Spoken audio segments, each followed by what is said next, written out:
नमस्कार दोस्तों, आज के इस वीडियो में हम आपको त्र्यंबकेश्वर ज्योतिर्लिंग मंदिर जो महादेव के 12 ज्योतिर्लिंगों में से एक है के बारे में बताने जा रहे हैं। यह मंदिर महाराष्ट्र के नासिक जिले में पंचवटी से लगभग 18 मील की दूरी पर गोदावरी नदी के किनारे स्थित है। यह एक ऐसा मंदिर है जहां पर एक छोटे से गड्ढे में सृष्टि के रचयिता ब्रह्मा, विष्णु और महेश के लिंग को स्थापित किया गया है। ये लिंग स्वयं प्रकट हुए हैं, यानी इसे किसी ने स्थापित नहीं किया था। इस मंदिर में पूजा करने और भगवान त्र्यंबकेश्वर के दर्शन करने लोग काफी दूर दूर से आया करते हैं। ऐसा कहा जाता है कि गौतम ऋषि और गोदावरी नदी ने भगवान शिव से यहाँ निवास करने के लिए प्रार्थना की थी, इसलिए यहाँ भगवान शिव त्र्यंबकेश्वर ज्योतिर्लिंग के रूप में निवास करते हैं। दोस्तों, ऐसे में अगर आप भी त्र्यंबकेश्वर ज्योतिर्लिंग के दर्शन करने की सोच रहे हैं तो हम आपको बताएंगे कि त्र्यंबकेश्वर मंदिर कैसे पहुँचे, कहाँ रुके, खाने पीने की क्या व्यवस्था है, त्र्यंबकेश्वर मंदिर जाने का सबसे अच्छा समय कौन सा है, इस मंदिर में पूजा, दर्शन और आरती करने के समय कौन सा है, मंदिर खुले रहने का समय कौन सा है, साथ ही साथ इस मंदिर से जुड़ी सारी जानकारी मैं आपको इस वीडियो में देने वाला हूँ। तो दोस्तों, यह सब जानने के लिए वीडियो में अंत तक बने रहें और अगर आप चैनल में नए हैं तो प्लीज़ लाइक और सब्सक्राइब जरूर कर दें। तो चलिए बिना देर किए हुए वीडियो को प्रारंभ करते हैं। दोस्तों, सबसे पहले बात करते हैं त्र्यंबकेश्वर मंदिर कैसे पहुँचे। अगर आप ट्रेन के माध्यम से जाना चाहते हैं तो आपको बता दें कि त्र्यंबकेश्वर में कोई भी रेलवे स्टेशन नहीं है। त्र्यंबकेश्वर जाने के लिए नासिक तक ट्रेन से जाना होता है। त्र्यंबकेश्वर का नज़दीकी रेलवे स्टेशन नासिक रोड है। दोस्तों, नासिक देश के अन्य हिस्सों से अच्छी तरह से जुड़ा हुआ है। आप मुंबई या भारत के किसी अन्य शहर से भी नासिक रेलवे स्टेशन पहुंच सकते हैं, फिर इसके बाद यहां से टैक्सी लेकर जा सकते हैं। नासिक रोड रेलवे स्टेशन से त्र्यंबकेश्वर तक करीब 31 किलोमीटर की दूरी होती है और अगर आप त्र्यंबकेश्वर फ्लाइट के माध्यम से जाना चाहते हैं तो आपको बता दें कि त्र्यंबकेश्वर से लगभग 200 किलोमीटर दूर महाराष्ट्र की राजधानी मुंबई में इंटरनेशनल एयरपोर्ट स्थित है। त्र्यंबकेश्वर में सबसे निकट ओझर एयरपोर्ट स्थित है। यहाँ से मुंबई और पुणे के लिए हवाई सेवा उपलब्ध रहती है, लेकिन हवाई कंपनी द्वारा निरंतर सेवा उपलब्ध नहीं होती है। जबकि दूसरा निकटतम हवाई अड्डा औरंगाबाद में है, जो त्र्यंबकेश्वर से 220 किलोमीटर की दूरी पर स्थित है। यहाँ पहुँचने के बाद आप बस, टैक्सी या कैब के माध्यम से त्र्यंबकेश्वर पहुँच सकते हैं। दोस्तों, त्र्यंबकेश्वर पहुँचने के बाद आप त्र्यंबकेश्वर में ठहरने की सोच रहे हैं और रात को ठहरने के लिए अच्छा सा कमरा तलाश कर रहे हैं तो आपको बता दें कि त्र्यंबकेश्वर मंदिर ट्रस्ट के शिव प्रसाद भक्त निवास में बहुत ही कम कीमत पर कमरा ले सकते हैं। बस स्टैंड के पास में ही शिव प्रसाद भक्त निवास त्र्यंबकेश्वर स्थित है। यहाँ पर आपको एसी कमरा 1000 रुपये में और नॉन एसी कमरा 250 से 300 रुपये में मिल जाता है। शिव प्रसाद भक्त निवास में अगर रुकने की व्यवस्था नहीं हो पाती है तो उसके विकल्प के तौर पर श्री त्र्यंबकेश्वर शहर में प्रवेश करने से पहले ही गजानन महाराज के भक्त निवास में भी पहुँचकर तलाश कर लेनी चाहिए, क्योंकि यहाँ आपको कमरा बहुत ही आसानी से मिल सकता है।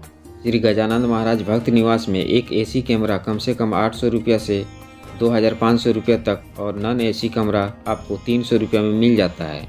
दोस्तों, इसके बाद बात आती है भोजन की, तो आपको इसके लिए ज़रा सी भी चिंता करने की ज़रूरत नहीं है। श्री गजानंद महाराज के भक्त निवास में कैंटीन में आप सबसे स्वादिष्ट भोजन का आनंद ले सकते हैं। यहाँ पर आप 35 रुपये में भरपेट भोजन कर सकते हैं।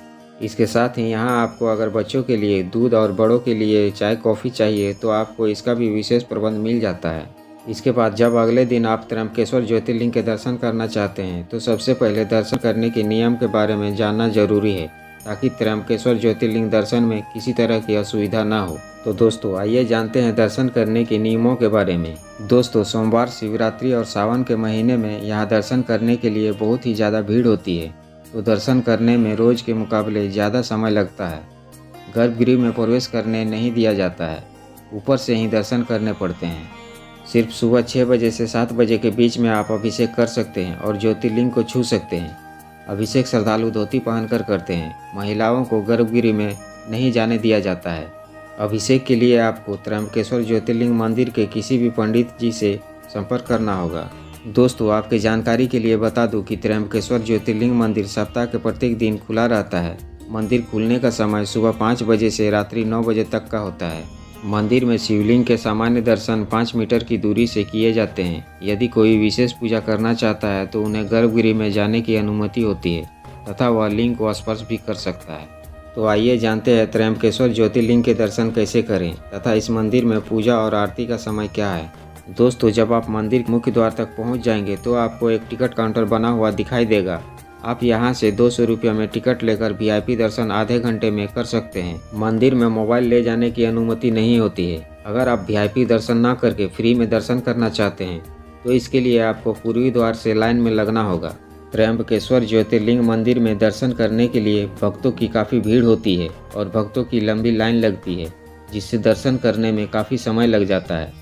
दर्शन करने के लिए लाइन में लगते हुए आप शिव जी को याद करते हुए ओम नमः शिवाय जाप करते जाएं। जैसे जैसे लाइन बढ़ती जाएगी आप मंदिर के अंदर हिस्से में पहुंचेंगे। आप पहले नंदी मंडप पहुंचेंगे और यहां से आप भगवान नंदी महाराज के दर्शन करेंगे।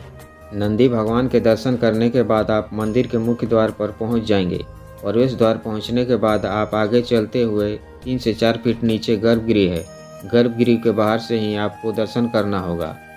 दोस्तों, त्र्यंबकेश्वर ज्योतिर्लिंग की अद्भुत बात यह है कि इसमें 3 मुख है और ज्योतिर्लिंग में लिंग नहीं है। पिंड के मध्य में ब्रह्मा विष्णु महेश के नाम के 3 उभार हैं, जिसमें महेश के उभार में से लगातार गंगा जल निकलता रहता है। सुबह के पूजा के बाद स्वर्ण जड़ित मुकुट लिंग पर रखा जाता है। कहा जाता है कि यह मुकुट पांडवों के समय से ही यहाँ है और इस मुकुट में हीरा पन्ना के साथ कई कीमती रत्न जड़ित हैं। शिव ज्योतिर्लिंग के दर्शन करते समय आप पूरी तरह से ज्योतिर्लिंग की छवि को अपने अंदर बसा लो, जिससे कि जब भी आप उसके बारे में सोचें तो आपको ज्योतिर्लिंग की स्पष्ट छवि नजर आए।